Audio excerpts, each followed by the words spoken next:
Situation: Spaniards and hostile natives occupy America's southern border. Mission: seize Florida in 1818. Execution: employ infantry and artillery as required. Administration: on orders from President Monroe. Command and control: General Andrew Jackson.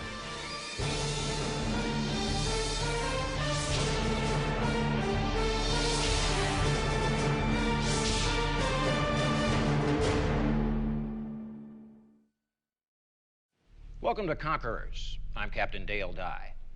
To an officer, a sword or saber is more than just a weapon. It's a symbol of his office, his authority.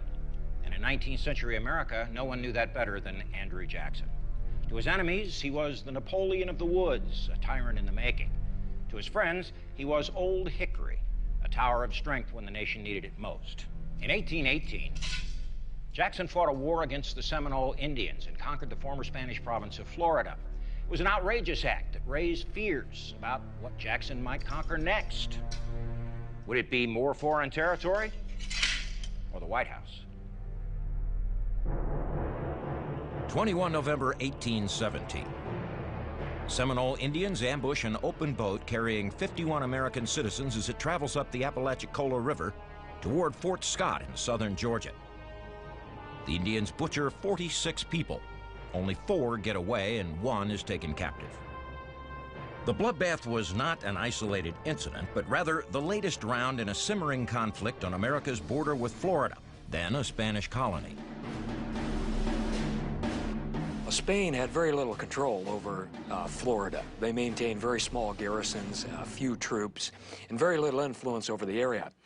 And this meant that various Indian tribes could raid southern settlements of the United States and then flee to a sanctuary south of the border into Florida. The United States protested to Spain about the problem time and time again.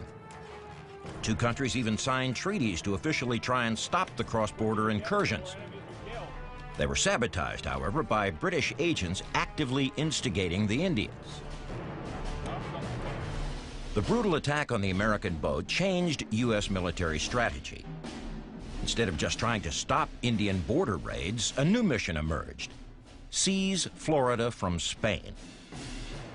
Now, there was only one man in America capable of carrying out such an audacious mission, and that was Andrew Jackson. In 1817, he was the most popular man in America, a genuine military hero for his decisive victory over the British at the Battle of New Orleans during the War of 1812.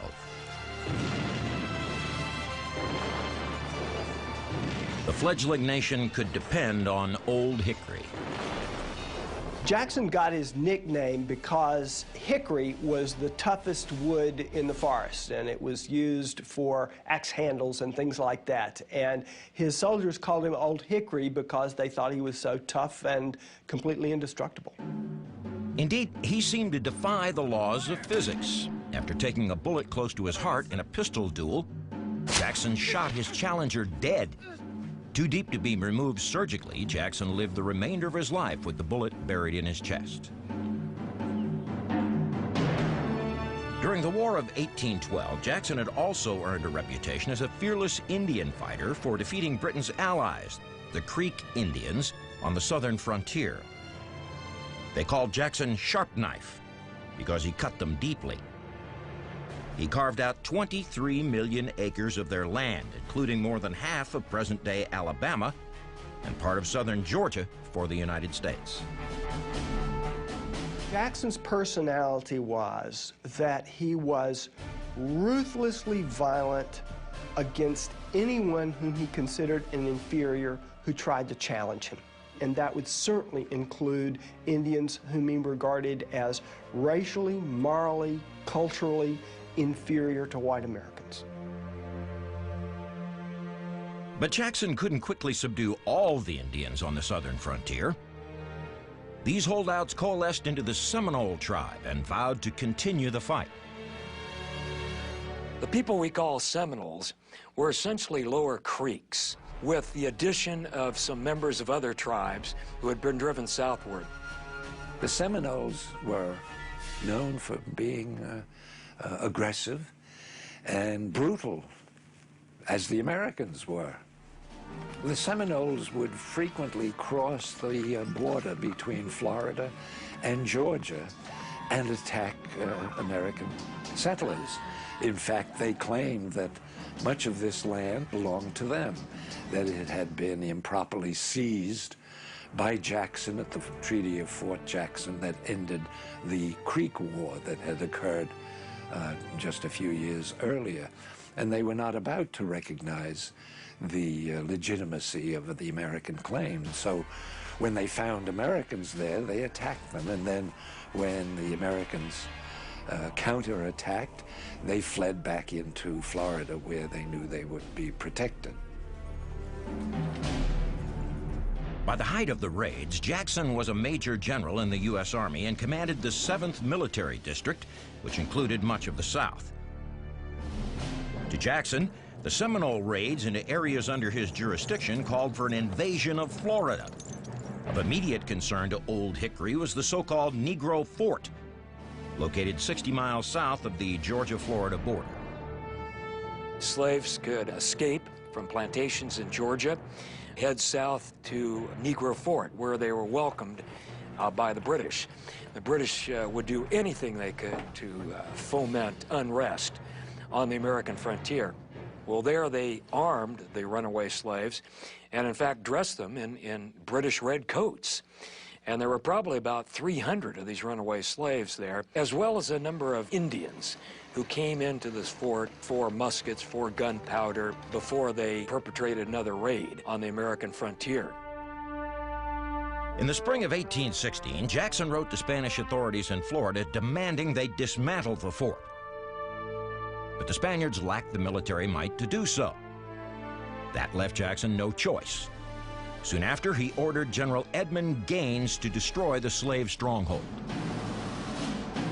General Gaines built Fort Scott just above the border with Florida as a staging area. He then began a march on Negro Fort, 60 miles to the south. Well, at the same time, the U.S. Navy sent gunboats from New Orleans to Negro Fort. The gunboats got there first, and they began a bombardment of the fort with hot shot. Some of this hot shot landed directly on the powder magazine of the fort. The explosion that followed destroyed the fort and killed nearly 300 of those in the fort. Then General Gaines received a threat. Seminoles living in Foultown, an Indian village in southern Georgia, warned Gaines that any attempt to remove them would be met with lethal force. General Gaines accepted the challenge. On 12 November 1817, an expedition from Fort Scott reached Foultown and burned it to the ground while driving off its inhabitants.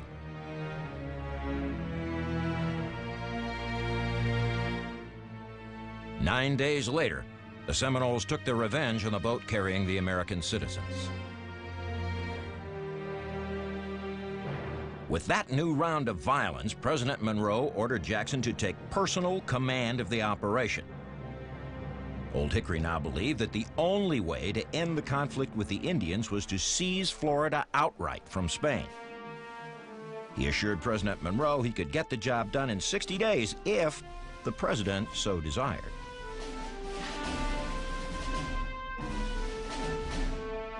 President Monroe and everybody in his cabinet definitely wanted Florida. The question was how to get it. Since it was in Spanish hands, simply going there and seizing it might start a war with Spain. Moreover, since the British had once owned Florida and assumed a kind of sphere of influence over the area, then any kind of overt aggression against Florida might arouse the hostility of England. As a result, they wanted to find a way to get Florida without getting in trouble for it. Looking to avoid trouble with foreign powers, Monroe concealed his intentions in deliberately vague orders to Jackson. Jackson received a letter from Monroe in which he said, you have to go down there, and when you are there, you may find that there are other objectives for you to accomplish for your country. And I think that was a legitimate interpretation by Jackson that he was being asked to seize Florida. Old Hickory rallied his troops and prepared to leave his beloved Tennessee home, the Hermitage. He was headed into battle once more. The First Seminole War was about to begin.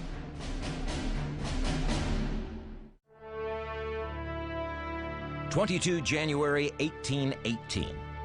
General Andrew Jackson departed his home in Nashville with a force of about 1,000 men and headed south to Florida to do battle with the Seminoles.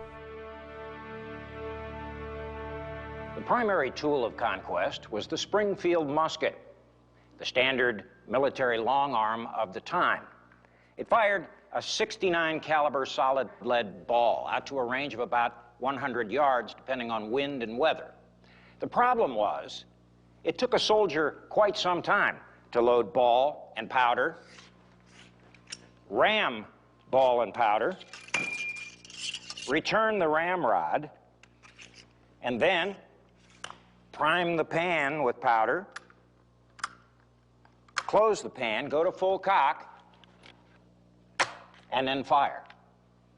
A Seminole Indian could fire 10 arrows in the same amount of time. So, the big equalizer was this bayonet.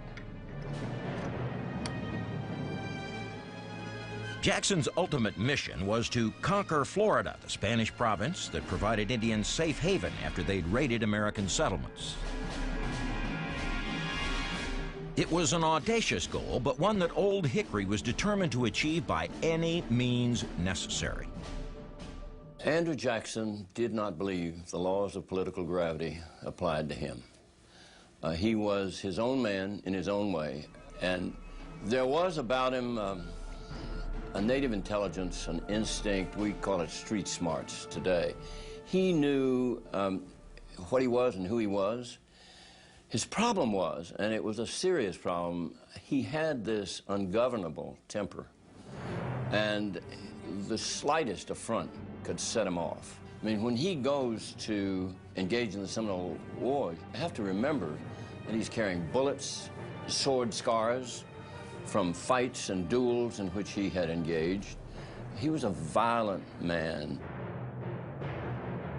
Jackson's immediate destination was Fort Scott in southern Georgia near the Florida border.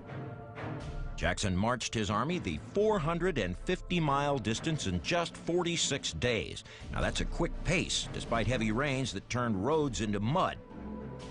They reached Fort Scott on 9 March. There, Jackson learned through spies that Seminoles and runaway slaves at St. Mark's, a Spanish settlement in Florida, were organizing attacks on the U.S. with the aid of British agents, including one Alexander Arbuthnot.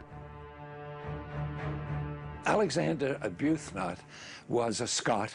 He came from the Bahamas, and he had actually come to trade with the Indians. He wanted to help the Indians, and he was trading guns and ammunition for food and trying to help them any way he could. Jackson, of course, regarded him as a meddling villain. Arbuthnot said the guns and ammunition that he had given them was to help them improve their lives so that they could be better hunters, for example, not to kill Americans. The Indians came to trust the 70-year-old Arbuthnot, and they heeded his counsel. He advised them to maintain peace and avoid any acts that might incite a war. But Jackson saw Arbuthnot as incitement itself. Jackson believed that anybody who was doing business with Indians who were making war on the United States had to be inciting those Indians to make war on the United States, so he considered Arbuthnot to be not only an enemy agent, but an agent of the British. And Jackson hated the British, and therefore he considered Arbuthnot to be an enemy. Jackson stopped just long enough at Fort Scott to feed his near-starving troops before resuming the march. His army now numbered 3,000, both regulars and volunteers, and an additional force of 2,000 Indian allies, including Creeks, whom he'd conquered during the War of 1812. With his men fed and fortified, Jackson was now ready to conquer Florida. On 15 March 1818, Jackson's birthday, the 51-year-old general reached the site of the former Negro fort. Jackson ordered it rebuilt and renamed Fort Gadsden after the engineering officer in charge of its reconstruction. It was now a United States Army fort. After marching 70 miles, Jackson reached the Spanish town of St. Mark's on 6 April and demanded the surrender of the lightly defended Spanish garrison on the grounds of self-defense. Jackson believed so much in the righteousness of his own cause that he believed that anybody who resisted him must be aiding the Indians. Jackson was fighting the Indians. The Spanish were not aiding Jackson. Therefore, the Spanish were aiding the Indians. So that made it self-defense.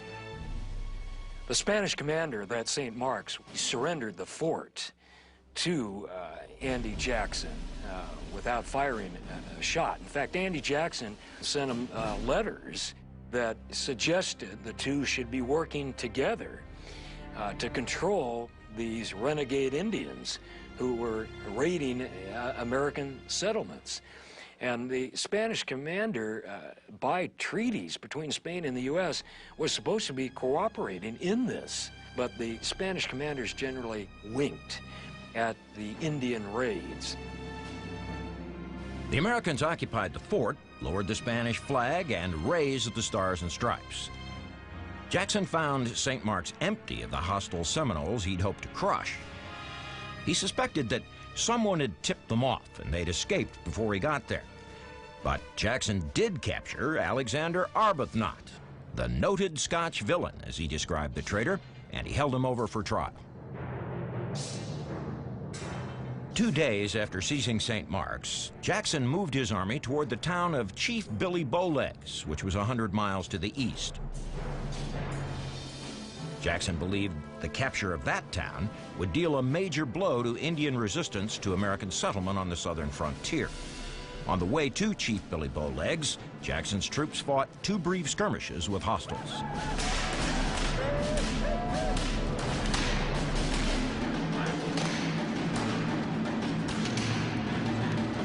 The Americans found the Seminoles to be spirited warriors who fought with small-bore rifles acquired through Spanish and British traders, and, of course, their traditional bows and arrows. The bows and arrows were still used because of their silence. They were a stealth instrument to kill people. The rifle, of course, you can hear it for miles through the woods because the sound bounces off all of the trees, travels for a while. But the bow and arrow still was a good choice in close combat. If you're within 20, 30 yards of somebody, you could still use the bow and arrow. And of course, you can get off 4 or 5 arrows before they can return a shot with the gunfire.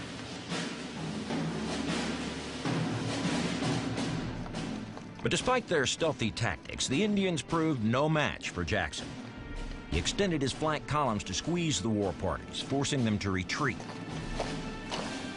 Jackson pressed forward to Bowlegs town, destroying Indian villages as he advanced, an all too familiar scenario when the Army and Indians fought on the frontier.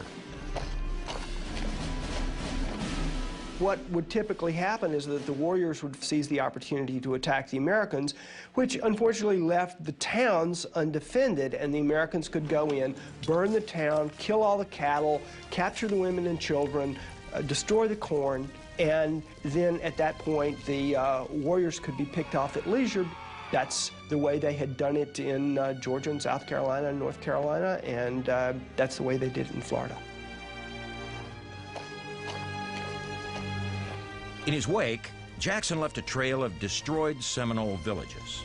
The general reached Bowlegs town on 16 April and occupied the nearly empty settlement. Once again, Indians had been warned of his approach and escaped across the Suwannee River.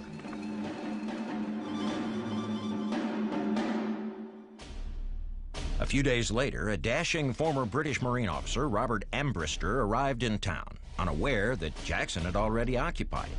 Ambrister was a former British officer who had been fired from the service for some misbehavior, but he was essentially a soldier of fortune who wanted to go to the frontier and get involved kind of in a careerist situation, maybe make himself chief of something down there, no telling what. But Jackson thought that he too was a foreign agent. Like Arbuthnot, his fellow Brit, Ambrister supported the Indians' cause, but by very different means. Instead of pursuing the peaceful approach advocated by Arbuthnot, Ambrister was known to have advised the Seminoles to war against the Americans as the only way to defend their rights and property. For such belligerence, Jackson also held Ambrister for trial. Drop the sword.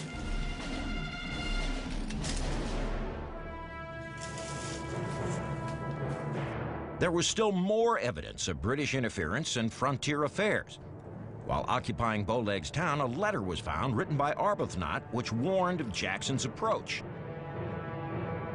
Old Hickory now knew how the Indians had escaped him, and the knowledge confirmed his worst suspicions.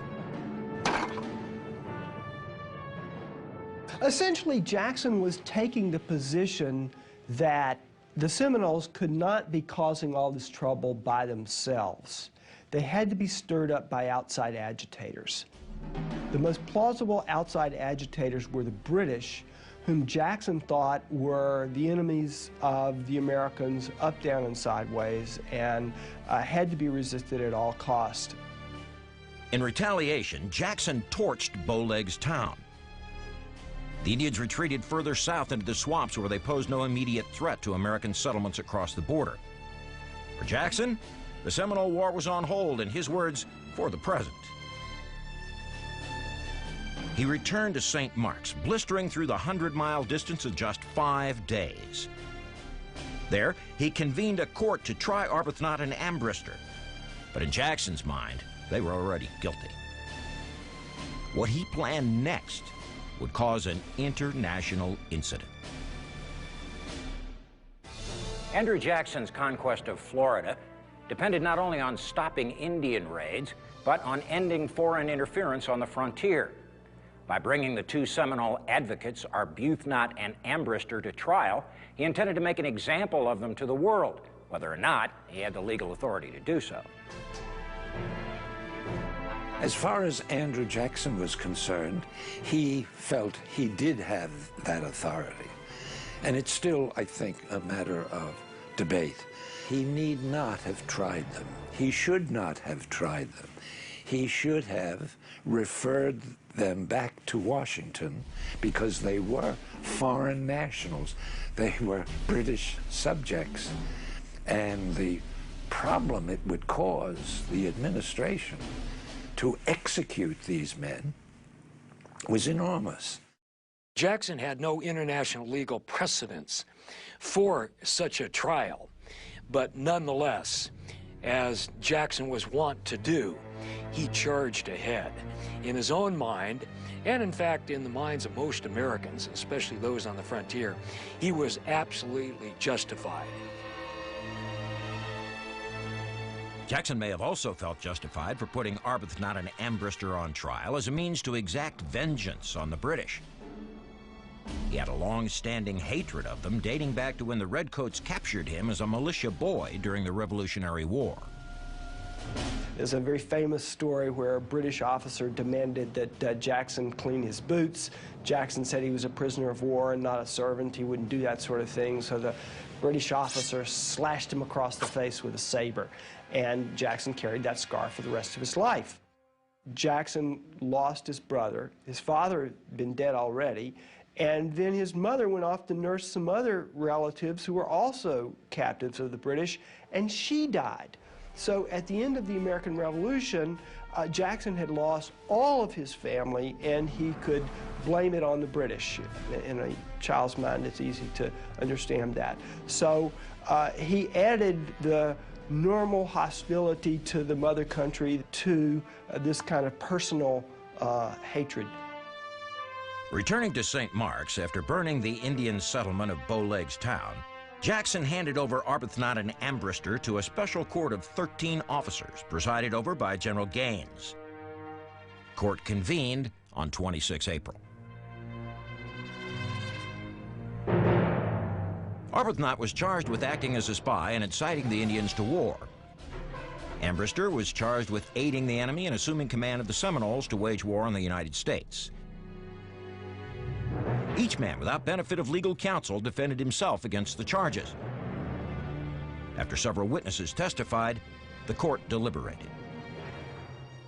The trial is a farce. It's a travesty.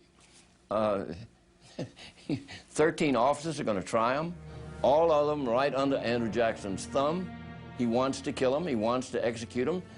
Both of them during that trial plead for mercy.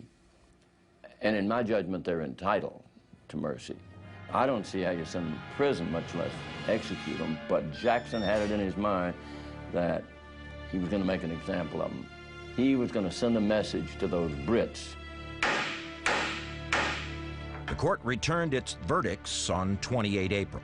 It found both men guilty and sentenced them to death. The next day, the sentences were carried out.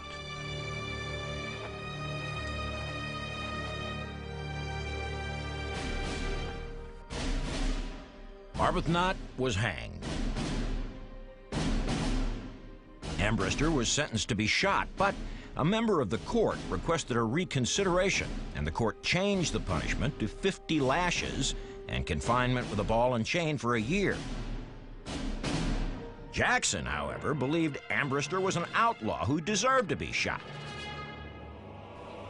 He approved the original punishment.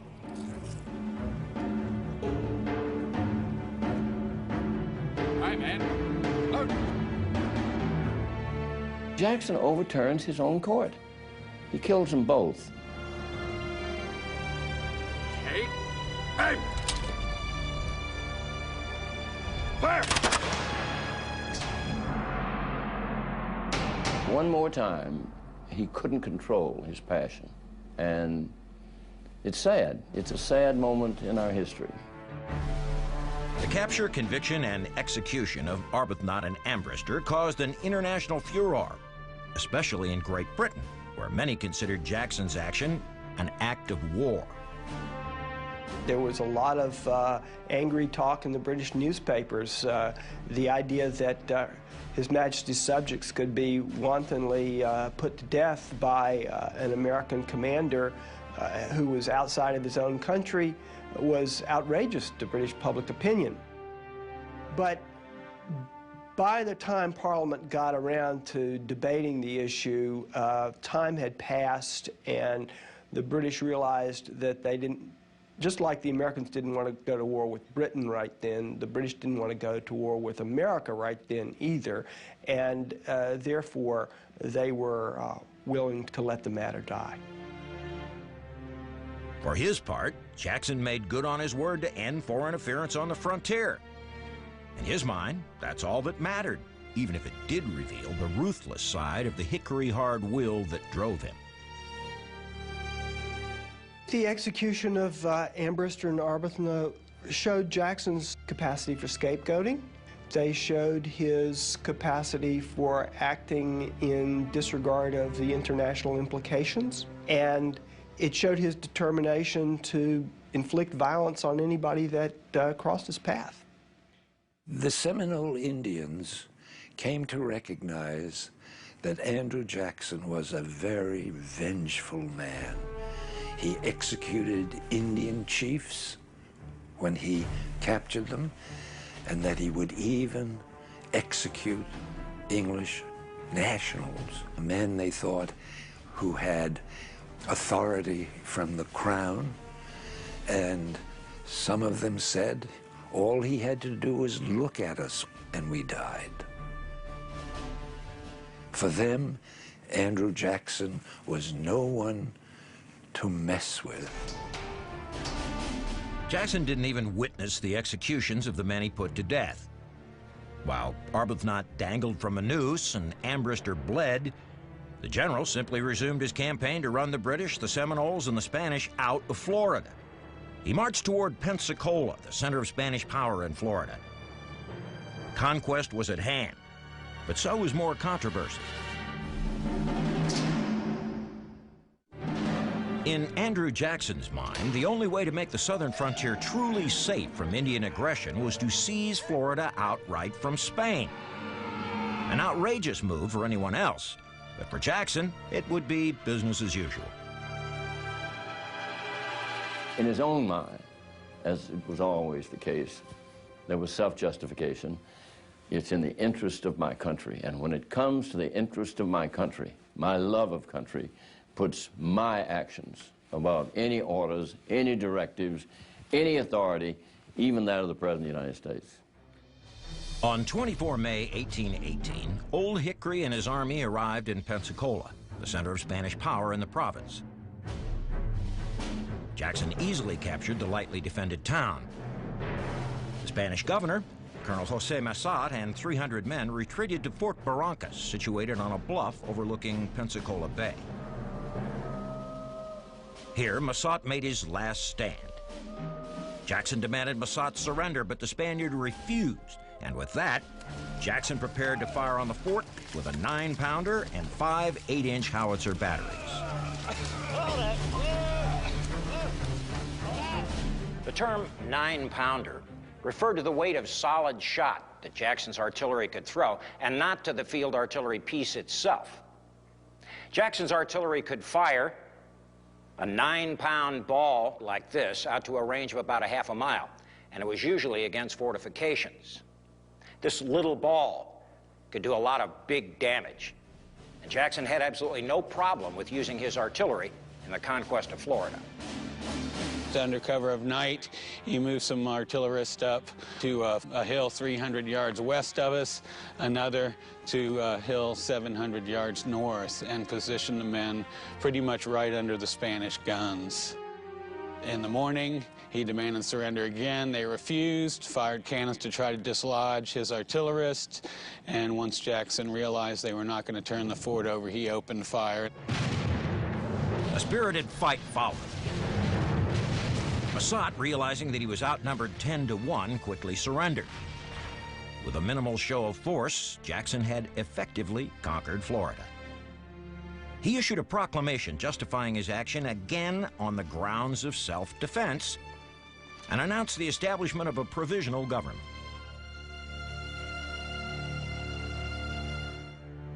On 2 June 1818, Jackson notified President Monroe that with the destruction of many Indian villages, the execution of foreign agitators, and the seizures of St. Mark's, Fort Gadsden, and Pensacola, the Seminole War was over. Jackson had accomplished his mission. But the campaign had taken its toll on the 51-year-old general.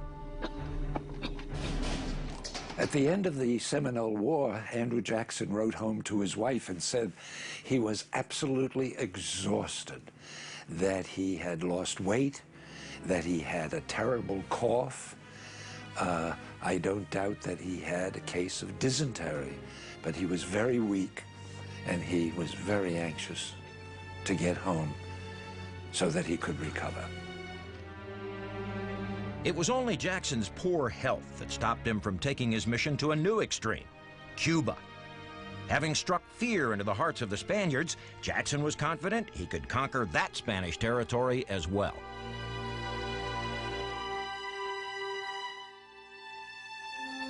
On 28 June, Jackson returned home to the Hermitage in Nashville, receiving a hero's welcome for making the frontier safe for settlement. But in Spain, Jackson was attacked as a villain whose bold seizure of Florida was painfully reminiscent of another military tyrant who craved conquest on his own terms. The Spanish called him the Napoleon of the woods, because as Napoleon had done in Europe, become this military tyrant who was a law unto himself, well, now Jackson was similarly kind of a buckskin-clad frontier version of Napoleon. Jackson's exploits in Florida, from the executions of the 2 British subjects to the forced surrender of Spanish forts, had caused an international incident. England and Spain now had grounds for declaring war on the United States. The Spanish foreign minister protested fiercely, demanding at least an apology, if not a repudiation of Jackson's actions. The crisis put President Monroe in a delicate position. After Jackson took Florida, the Monroe administration publicly stated that he had far overstepped his bounds and gone well beyond his orders. Of course, that was the plausible deniability that the Monroe administration needed. They wanted Florida, and they knew if they gave Andrew Jackson some latitude in his orders, he would take it. But Monroe did not want to explicitly state that this was the aim of his administration, so therefore they had cover for themselves. The crisis worsened as many in Washington also attacked Jackson for his Napoleonic conduct. Congressmen clamored to censure him. To Jackson, those were fighting words. He rallied himself from the Hermitage and headed into battle once more, this time to conquer Washington and reclaim his honor. Now, here's Jackson's tips for conquerors. 1, use psyops to intimidate your enemy. 2, when you've got the edge, go for it, even if it exceeds orders. And 3, be ruthless in the extreme. Andrew Jackson's bold seizure of Florida caused a calamity at home and abroad. Spain demanded restitution of their province, while many in Washington, from Congress to the cabinet, demanded Jackson be punished for exceeding his orders and usurping their powers. President Monroe turned to the one man in his administration who openly supported Jackson, and who also happened to be the nation's most skilled diplomat to negotiate a resolution to the mounting crisis. It was only the Secretary of State, John Quincy Adams, who argued that what the Indians did in attacking our frontier was something that should have been controlled by the Spanish, but that the Spanish obviously couldn't do it. They didn't have the military strength. Therefore, every time in the future that the Seminoles attacked our frontier, we would be obliged to go back into Florida. That indeed the action of Jackson was justified, and that the only way the Spanish could maintain their honor and prevent any further incidents was to cede Florida to the United States. To legally end the crisis, the U.S. offered to buy Florida from Spain. While Adams met with Spanish officials to negotiate the deal, Jackson fumed at the Hermitage. The administration's dilemma perplexed him. He'd carried out what he thought were the president's real aims in Florida, so why all the criticism instead of the gratitude he thought he deserved? Now, Jackson was prone to taking conflicts personally, so he concluded that political opponents who saw him as an American Napoleon must be fomenting the crisis and tarnishing the luster of his victory. And for once, Jackson's paranoia may have been justified. There were many figures in Congress who thought, hey, you know, this guy can end up overthrowing the Republic and making himself the dictator of America. Henry Clay, for example, who was Speaker of the House, began to warn about the military chieftain taking over the government. So there were people in Congress and in the cabinet who debated about whether Jackson should be censured for having killed these British subjects and seized the Spanish forts and all the rest. Still recovering from lingering ailments sustained in the Florida campaign, Jackson arrived in Washington on 23 January 1819 as the House debated whether to censure him. The arguments against Jackson were strong, but not as persuasive as the will of the people. Members of Congress were feeling that heat. And you know, when you challenge the hero who's made their country safe from the Indians and from the British, and now from the Spanish, I mean, the people are on his side. And so he was wearing the armor of democracy. On 8 February, Congress voted down 4 resolutions condemning Jackson. Feeling fully vindicated, Old Hickory celebrated. Jackson carried the day by his assertion of basically what he thought of as the destiny of the American people to take this territory by hook or by crook. And when John Quincy Adams concluded a treaty with the Spanish minister to, in effect, purchase Florida, nobody felt like it was worth going over the details about how it had been accomplished.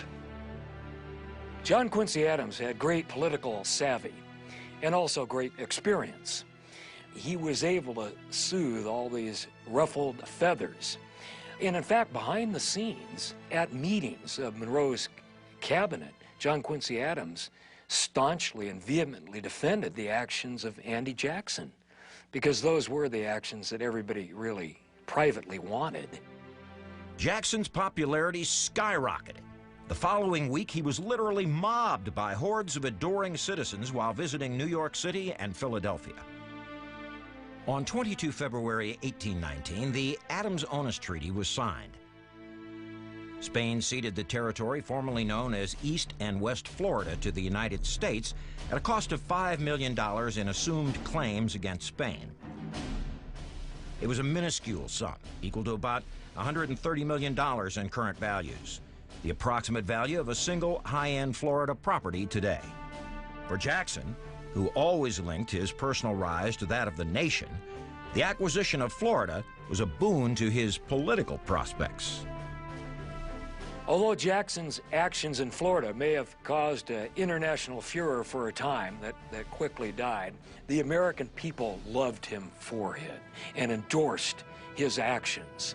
So now Jackson was not only the hero of the Creek War, the hero of the Battle of New Orleans, but now he had acquired all of this territory for the United States, and Jackson was now the leading candidate in a run for the presidency. While Jackson ascended, the Seminoles retreated. They moved further south, deeper into the Florida Peninsula to regroup. They resolved to stay on their land. They would fight a second war against the United States that raged from 1835 to 1842, this time resisting President Jackson's attempts to remove them.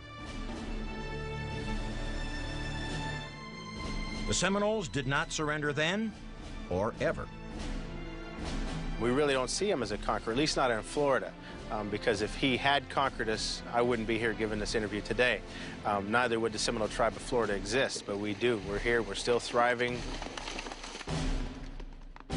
Andrew Jackson's conquest of Florida remains not only controversial, but relevant.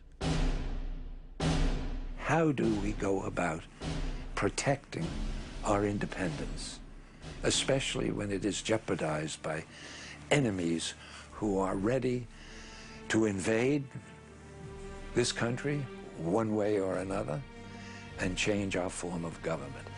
Andrew Jackson, as a conqueror, as a military figure, was the best the country had to offer. And so they looked upon him as their protector, as their savior. And today, I think, we look to our army and the generals who command the army to do what is necessary to safeguard our independence and our liberty. And that was what Jackson did back in 1818, and the American people recognized it and were grateful.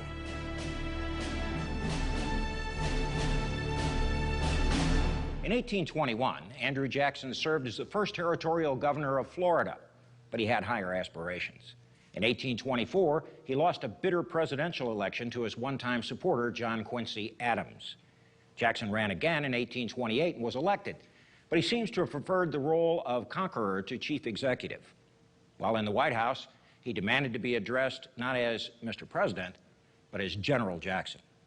I'm Captain Dale Dye. Thanks for watching.